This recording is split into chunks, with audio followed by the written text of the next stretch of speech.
A very good morning to all of you.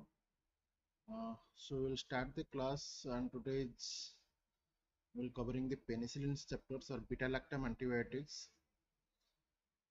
Till now we have covered the general principles in antibiotic therapies. So penicillin is the initial antibiotic that has been used, and as you know the history, it has been discovered by Alexander Fleming, the great scientist. So we'll deal with these chapters. We'll have a discussion about the history of penicillins, source, chemistry and types of penicillins, modes of actions, mechanism of actions and mechanism of resistance, pharmacokinetics, clinical uses and their side effects. Okay. So coming to history of penicillins, as I've discussed, so Alexander Fleming, while doing some other experiments, he found that the organisms are having less growth, and there is some substances which is released which is causing inhibition of this microbial growths. And he discovered this Fleming, he discovered these penicillins. Then Flore and Chen performed the first clinical trials of penicillins. So this Fleming, Flore and Chen, they are the pivotal scientists who have discovered these penicillins. Okay. So this is the first antibiotic to be used clinically in since 1941. One of the least toxic antibiotic even today. Means it has a wide therapeutic range. Okay, and it can be used safely in case of pregnancies also. It is obtained from Penicillium notatum, but nowadays it is derived from Penicillium chrysogenum. Nowadays several penicillins are derived synthetically also. So original penicillin derived was penicillin G, and benzyl penicillins, R is for benzyl group. So coming to antibacterial penicillins, that is, what is the mechanism of actions? Basically they inhibit the cell walls of the bacteria. Okay, there may be natural or semi-synthetic penicillins. These are called beta-lactam antibiotics. Why? Because there is a beta-lactam ring is present in their chemical structure of these compounds. Okay, this is CHCHNC, and this is called as beta-lactam ring. Okay, this is a ring structure. Okay, that's why it is called as beta-lactam ring. So natural penicillins are produced by Penicillium, are effective against gram-positive cocci and spirochetes organisms. Semi-synthetic penicillins are made in laboratory by adding different side chains onto the beta-lactam ring. Okay, this is the side chain. So this is the side chain. Okay, so this is the thiazolidine rings, and this is the side chain. The side chain can vary, and based upon this, the penicillin structure can vary and it can have different properties also. The variation in side chains onto the beta-lactam ring lead to penicillinase resistance and broader spectrum activity. There is some enzyme that is called as penicillinase enzyme that breaks down this beta-lactam ring. Okay, if beta-lactam ring is broken, then it will not be effective. The penicillinase enzyme is being produced by several types of bacteria, but if the side chain varies, then it will have some inhibitory effect upon this penicillinase enzyme, thereby it produces some less resistance to these antibiotics. Okay, so penicillin G, it is given by injections or parenteral route only. Penicillin B, it can be given orally. Okay, so you can see this minor difference is there. OCH2 is there and here CH2 is there. Okay, otherwise both are same. So it is called as penicillin B. It is given orally and it is given parenteral. So penicillinase, it's also called as beta-lactamase enzyme, and it is the enzyme, bacterial enzyme. It is a bacterial enzyme that destroys the natural penicillins.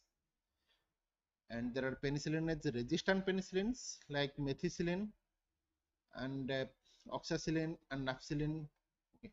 Extended spectrum penicillins are there like ampicillin, amoxicillins, and newer group that is carboxypenicillins, uridopenicillins are there, which are some having activity against Pseudomonas aeruginosa. Okay. So if this penicillinase enzyme or beta lactamase enzyme breaks down this beta lactam ring, then it will produce these structures. Okay, CCOH, then CHNH. Okay, so this is called as, this is COH group is there, so it is called as penicilloic acid. It is called as penicilloic acid. So penicillins is broken down by penicillinase enzymes, gives rise to penicilloic acids. Whatever this penicilloic acid will come in next slides. So beta lactam ring containing antibiotics are penicillins, cephalosporins, carbapenems, monobactams. So PCCM.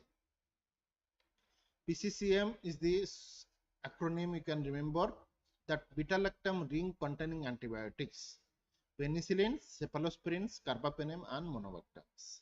Okay. So this is beta lactam ring, this is thiazolidine rings, okay, and this is side chain. Okay, this is side chain. General structure of penicillin is this, and this is broken down by beta lactam ring. This is broken by amidase enzymes because this is the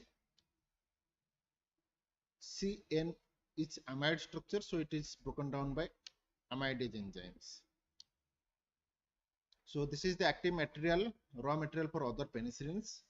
Okay, so you can break down here and attach some other groups. This thiazolidine ring is basically inactive compound part, and it is responsible for hypersensitivity. Because of this part, there is hypersensitivity or allergic or anaphylactic reactions. Okay. So come to the different side chain, that is R group. R group means side chain. You can see this R group. This is called as R group. Okay. Or side chain group. Because of these variations, there can be different penicillins, as we have discussed. Penicillin G is CH2, penicillin B is OCH2. Okay. Ampicillin is CHNH2 group is attached, then CHNH2OH group is attached, then it is amoxicillin, then it is methicillin. Okay.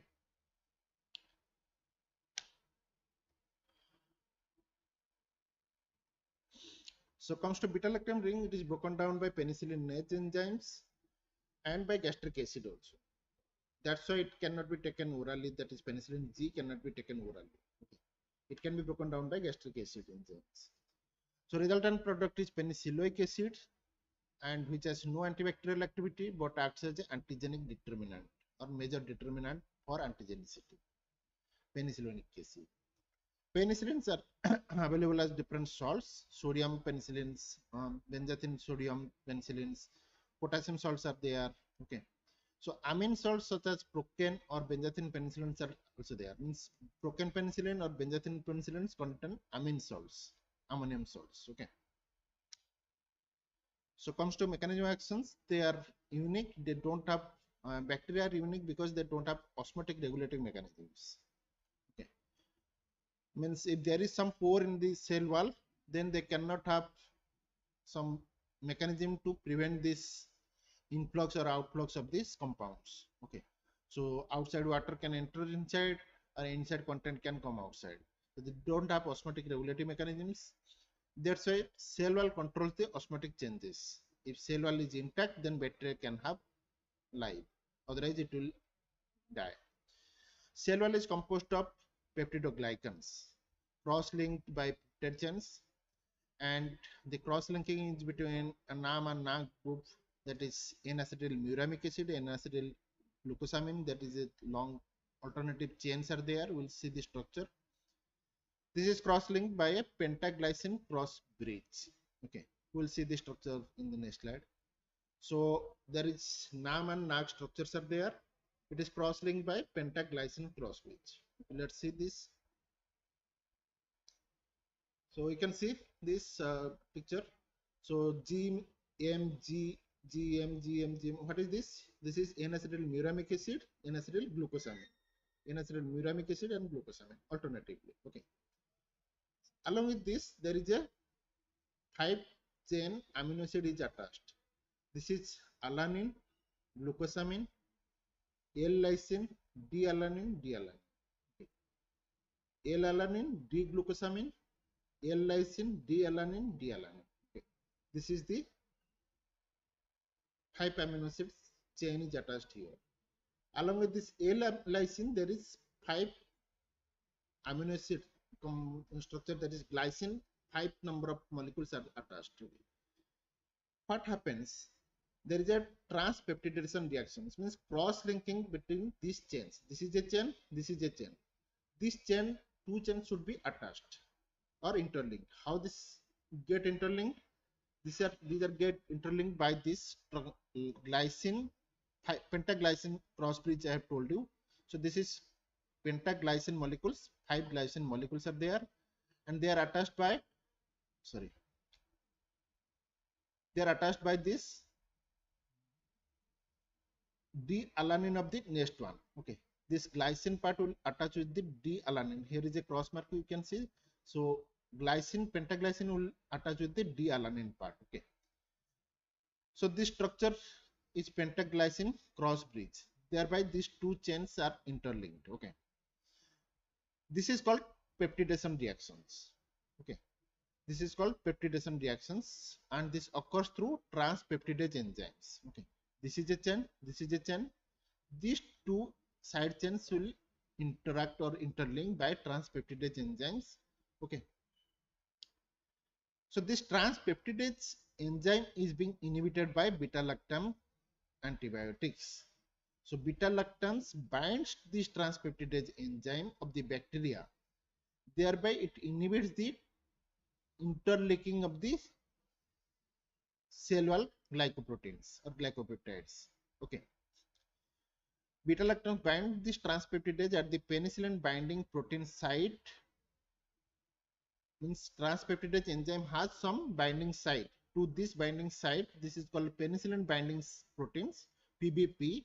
To this PBP, penicillin group of antibiotics or any beta-lactam antibiotics binds, and thereby inhibiting or the enzymes or transpeptidation, thus halting the peptidoglycan synthesis.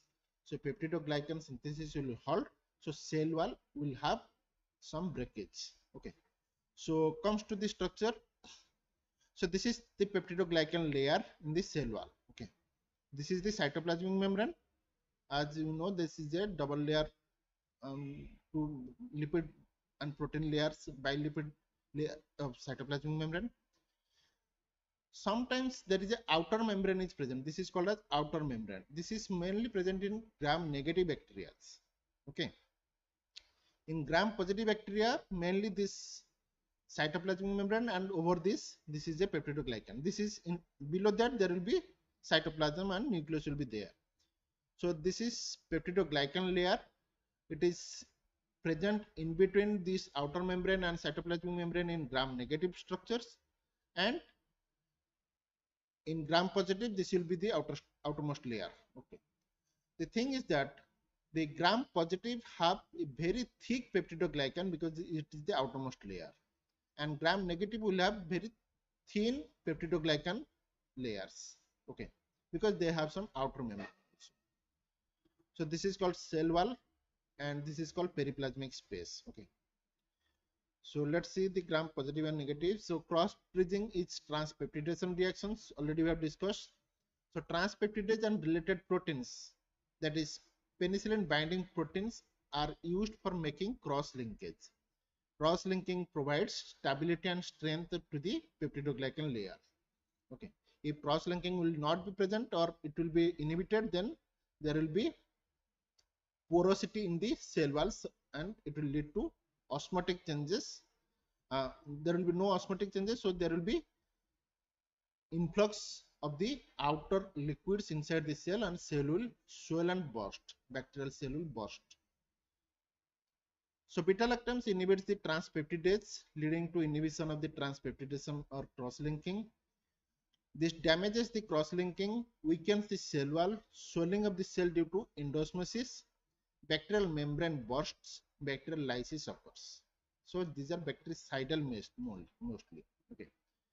Additional mechanisms, this is due to activation of autolyzing enzymes. Sometimes murine hydrolase and autolysins are activated by these beta-lactam structures.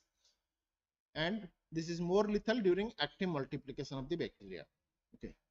Not upon the spore types, it is more active on the vegetative structures or active multiplying stages. So bacterial activity is inhibited, and in gram positive, there is a thick layer. I have told you peptidoglycan layer is thick in case of gram positive, and there is teichoic acid is present surrounding the membrane. So it is easily accessible to the beta-lactam antibiotics in gram positive. But in gram negative, there are two membranes are present. Outer membrane is present. So the outer membrane consists of lipopolysaccharides with narrow porine channels which function as a barrier to permeability of the antibiotics. That's why most of the gram-negative organisms are not sensitive to beta-lactam antibiotics, whereas gram-positive are sensitive to beta-lactam antibiotics. Okay, but there are some penicillin group of antibiotics, they have some activity upon the gram-negative based upon the side chain structures by which they can penetrate the outer membrane. Okay. So penicillins which are hydrophilic in nature, like ampicillin and amoxicillin, they can diffuse through the porine channels and show activity against gram-negative organisms.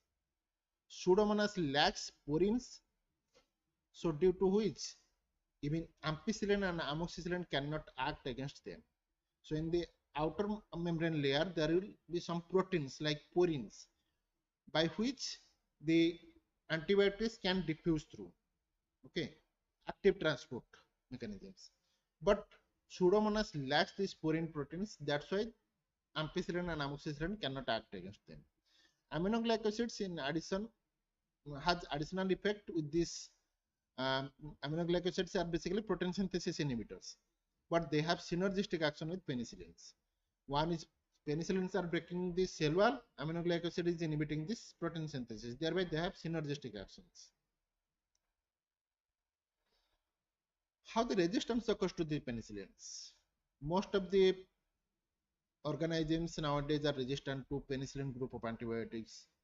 So how the resistance occurs? It is due to two things. One is natural resistance, other is acquired resistance. Natural resistance means, just like I have told you, gram-negative organisms. Most of the gram-negative are resistant. So target enzymes and penicillin binding proteins are deeply located, like lipoprotein barrier in gram-negative organisms, or penicillin binding proteins of the organisms have low affinity for the penicillins. Okay, so this is natural resistance to penicillin group of antibiotics. Sometimes some organisms are sensitive initially, but day by day they acquire the resistance. So it is called acquired resistance. This is due to production of penicillinase or beta-lactamase enzymes. More than 300 subtypes of beta-lactamase are there. So the common organisms producing beta-lactamase are Staph aureus, Bacillus subtilis, Gonococci, E. coli, Enterococci, Haemophilus influenza. Okay. So, or what can be other mechanisms? There can be loss or alteration of porine channels in the gram-negative organisms. As I have told you, the amoxicillin and ampicillin can penetrate through the outer membrane layers porine proteins.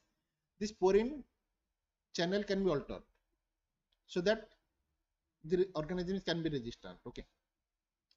Modification of penicillin binding proteins having low affinity and activation of antibiotic efflux mechanisms, PGP glycoproteins. Means antibiotic will enter inside, but due to the PGP proteins, P glycoprotein proteins, there will be efflux of these antibiotics from inside to outside. So if there will be less antibiotic inside, then it will have less effect. So how these penicillins are represented? They are represented as international units. So 1 unit of sodium benzyl penicillin is equivalent to 0.6 microgram. Okay, 1 mega unit 10 to the power 6 to be multiplied, so it is 0.6 gram.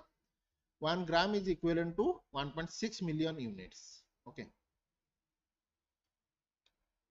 So coming to the retention of penicillin, if you are giving penicillin G by injected route, then this will be the concentration in the blood. Okay, so it will have initial peak and immediately it will come down. If you are giving penicillin G, it will not attain the sufficient blood concentrations because it will be digested in the GI mucosa. Okay. Similarly, procaine penicillins and benzathine penicillins, they have longer duration of actions. Okay. So the benzathine penicillins can be given once in 21 days interval also because it will have a longer duration of actions. So coming to penicillins, so this is different type of penicillin you can see. Penicillin G IV, penicillin B orally, and this is the adult dose, pediatric dose, neonatal dose. You cannot remember all this, just have a overview what are the different types of penicillins. So anti-staphylococcal penicillins, fluoxacillin, dicloxacillin, napcillin, oxacillins. Okay, extended spectrum penicillins, you have amoxicillin, and amoxicillin can be combined with clavulin, potassium clavulinate. Piperacillin, it can be combined with tazobactams. So what are these clavulinic acid and tazobactams? These are called as beta lactamase inhibitors. As I have told you, penicillinase producing organisms are there. So if you give a penicillinase inhibitor along with this penicillin group of antibiotics, then they will not lose their actions or efficacy. Means they will have their intact actions. So simultaneously, the antibiotic is combined with a beta lactamase inhibitors. Okay. So like clavulinic acid, sulbactam, tazobactam, avibactam, these are the beta lactamase inhibitors. They don't have any own or self antibacterial effect, but they increases or enhances the antibacterial properties of the penicillin group of or beta lactam antibiotics. Not all can be combined with any type of penicillin or beta lactam antibiotics. Particularly, it should match with the pharmacokinetic profile of the beta lactam antibiotics. That's why amoxicillin is combined generally with potassium clavulanic acids, and piperacillin it is combined with tazobactams. Okay, ampicillin is combined with sulbactams. Okay. So coming to antibacterial penicillins, you have natural penicillins, penicillin G, penicillin B, procaine penicillin, benzyne penicillin. So these are having good gram positive actions, good action against gram positive organisms, fair against gram negatives, and good anaerobic activities. Penicillin G is more effective by giving parenteral routes, and penicillin B is given per oral routes. Okay. The thing is that it is a painful injections due to aqueous product. Okay. If you are giving intramuscularly. Coming to penicillin resistant penicillins, you have methicillins, napcillins, then oxacillins. These are used to treat penicillinase producing Staph aureus, and also they are effective against gram positive but not effective against gram negative organisms. They can be given intravenously or orally. Then aminopenicillins, these are called broad spectrum penicillins. You have amoxicillin, ampicillin, vacampicillins. They have action against both gram positive and gram negative. As I have told you, they can penetrate through the outer membrane layers porine proteins. Okay, so they are costlier. They are inactivated by beta lactamases, ineffective against Staph aureus organisms, and amoxicillin is the most prescribed one, and it is penicillin and it is used in both adults and children. It is generally combined with potassium clavulanic acids. Okay. Antibacterial penicillins, like extended spectrum penicillins, you have carbapenicillins, methicillin, piperacillin, ticarcillin, clavulinate, okay, or piperacillin tazobactams. These are the penicillins, extended spectrum penicillins. They have broad spectrum action against gram positive and negatives. They have good action against Pseudomonas aeruginosa. They have some good actions against Pseudomonas aeruginosa. As I have told you, most of the beta lactam antibiotics are not effective against Pseudomonas aeruginosa, but still some of these extended spectrum penicillins have actions upon the Pseudomonas aeruginosa. So these are called anti-pseudomonal penicillins also. These are not penicillin is resistant. That's why we are combining beta lactamase inhibitor along with this, like ticarcillin clavulanate and piperacillin tazobactams. Okay.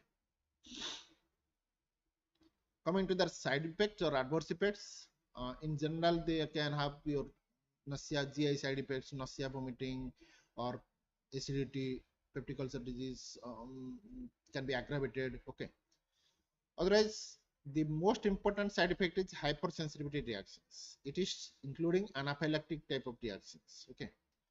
This can be more seen with procan penicillins, and that's why intradermal skin sensitivity test is mandatory before giving penicillin group of antibiotics. Okay. And penicilloic moiety or penicilloic acid moiety is the major determinant in terms of amount, and it is responsible for hypersensitivity other than anaphylaxis. The minor determinant is penicillamine or penicillinate. These are responsible for anaphylaxis. So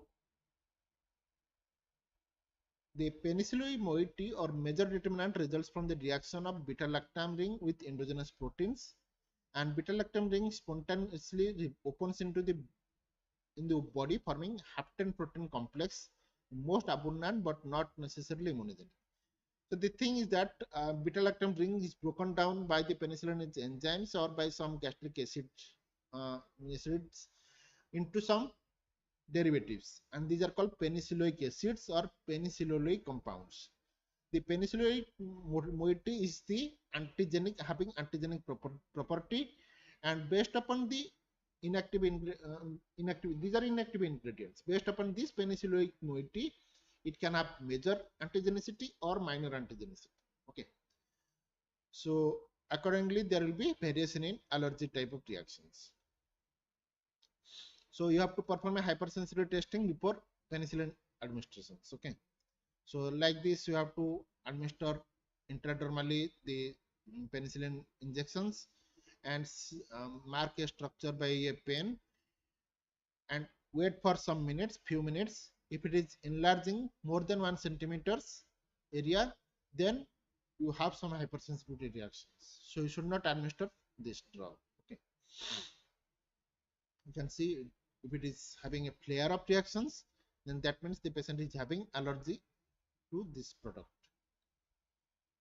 What is superinfections? So it can be secondary infection when normal microbial flora of the body is disturbed during antibiotic treatment. We are giving antibiotic for some purpose, but along with the pathogenic organisms, it is also disturbing the commensal bacteria.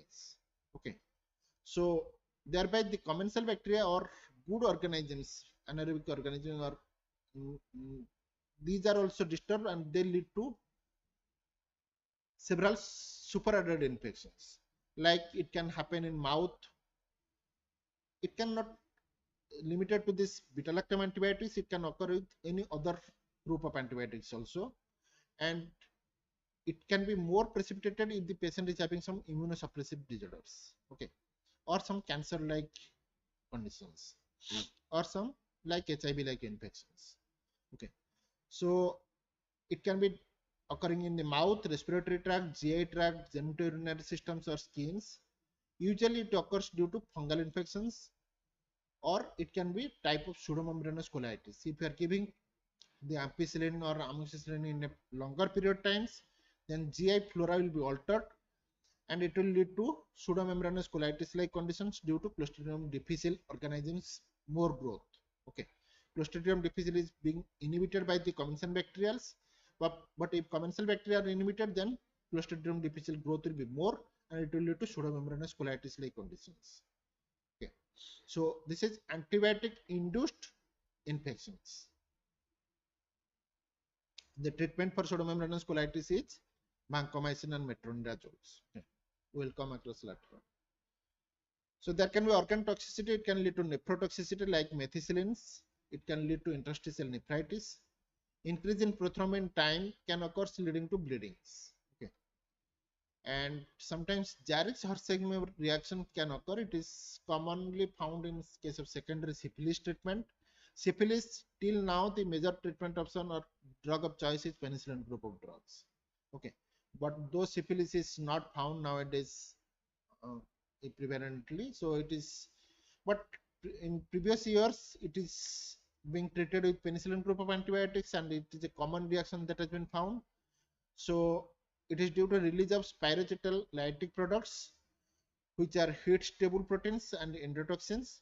They are characterized by fever, myalgia, exacerbations of lesions, usually occurs within 2 hours of first dose, and its treatment is by NSAIDs or corticosteroid group of drugs. It is not only limited in syphilis, it can be seen in borreliosis, leptospirosis, and brucellosis. Okay, and Adolf Jaris and Austrian and Karl Hersheimer and the German dermatologist have discovered this, so it is called as Jaris-Hersheimer reactions. Okay. You can see this multiple macular papular rashes are there. Okay, and so Karl Hersheimer and Adolf Jaris have discovered this. So come to drug interactions. Penicillins can interact with tetracyclines and chloramphenicol and erythromycins. It can lead to antagonism reactions because one is acting through the uh, vegetative organisms, that is your penicillin group of drugs, and they are more active in the your protein synthesis group of drugs, inhibitors. So there may be some antagonism. They are bacteriostatic drugs. Okay, these are bacteriostatic drugs. So if you are giving bacteriostatic drugs, then there will be less multiplication of the organisms. If less multiplication is there, then penicillin group of drugs cannot act because they are more action upon the organisms which are more multiplying. Okay. Penicillin with aminoglycosides. What will happen?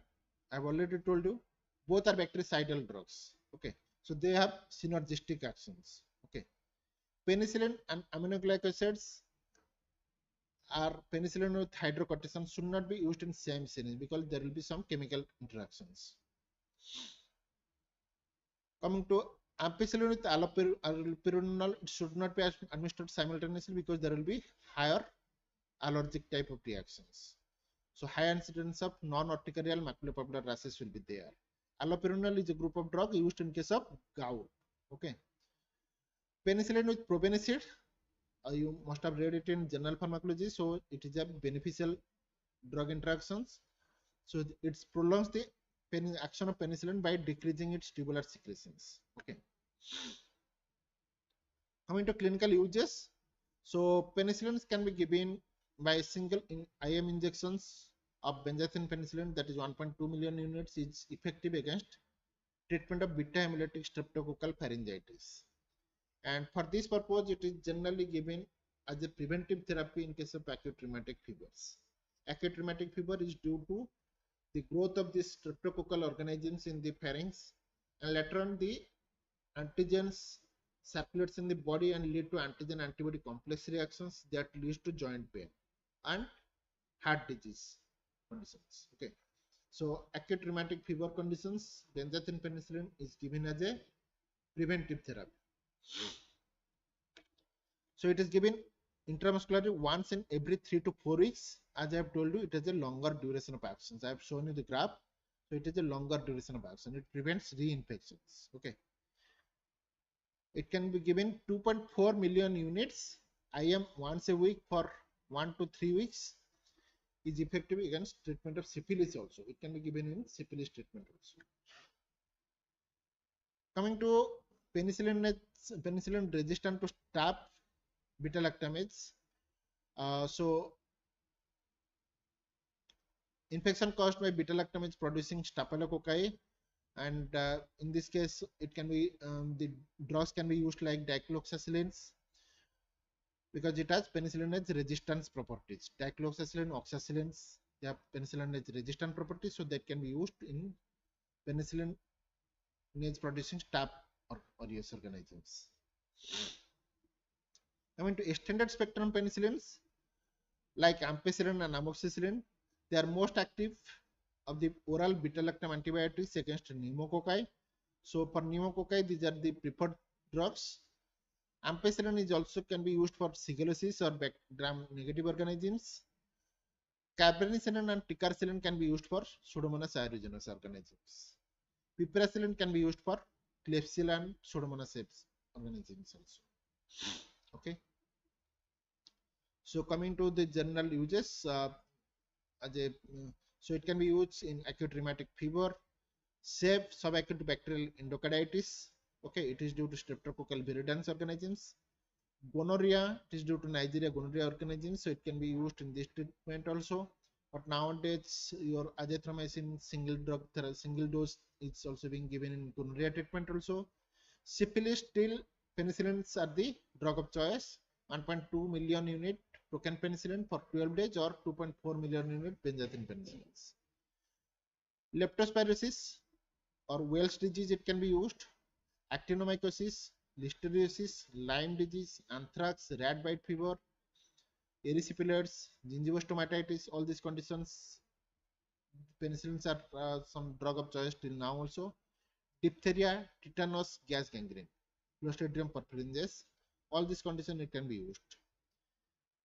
So it can be used as a prophylaxis against rheumatic fever, save subacute bacterial endocarditis, and agranulocytosis. Okay.